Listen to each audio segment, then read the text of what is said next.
मित्रांनो, पार्टी करायची आहे तर मग चला ना, सोलापूर बरोबरच विजापुरात प्रसिद्ध असलेल्या चाचा मच्छी ढाब्यावर.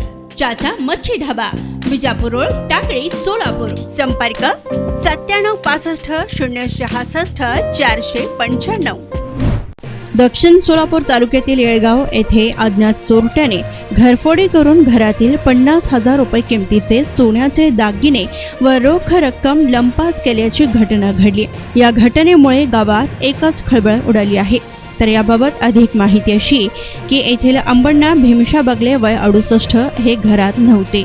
यावेळी अज्ञात चोरट्यांनी बंद घराचे कुलूप तोडून चोरट्यांनी घरात प्रवेश केला व यावेळी कपाटात ठेवण्यात आलेले 49,600 रुपये किमतीचे विविध अंगठी, दागिने व रोख रक्कम चोरून नेली आहे.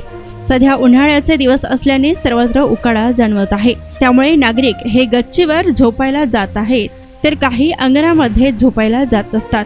याचाच गैरफायदा चोरटे घेत असून नागरिकांनी याकरिता सावधानता बाळगावी. यावेळी आपले वस्तू, पैसे, रोकड मोजून सुरक्षित स्थळी ठेवावेत असे आवाहन मंद्रुप पोलीस ठाण्याचे सहाय्यक पोलीस निरीक्षक प्रशांत हुले यांनी केले. तर या घटनेची माहिती मिळताच मंद्रुप पोलिसांनी घटनास्थळी धाव घेऊन पाहणी केली व या घटनेची नोंद मंद्रुप पोलीस ठाण्यात झाली आहे. नारायण घंटे, लोकप्रधान न्यूज, येळेगाव. सदालिंग अंबण्णा बगले. मी राहत्या येळेगाव गावात राहून शेतामध्ये राहून 6 महिने झाले.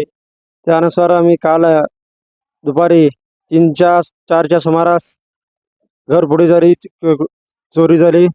चोरी झाल्यामुळे आमचे वडील, मी सदालिंग अंबण्णा बगले, अंबण्णा भीमशा बगले माझे वडील, आणि बाजारात चडचण इथे गावी गेलतो आणि घरात कोणी नव्हते.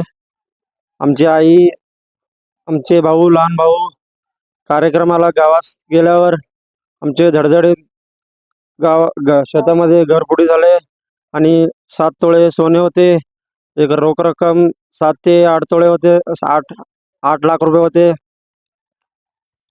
मागणी काय केली? हे सगळे दागिने चोरीचे गेले. आम्हाला परत येऊ द्या हेच मागणी करतो.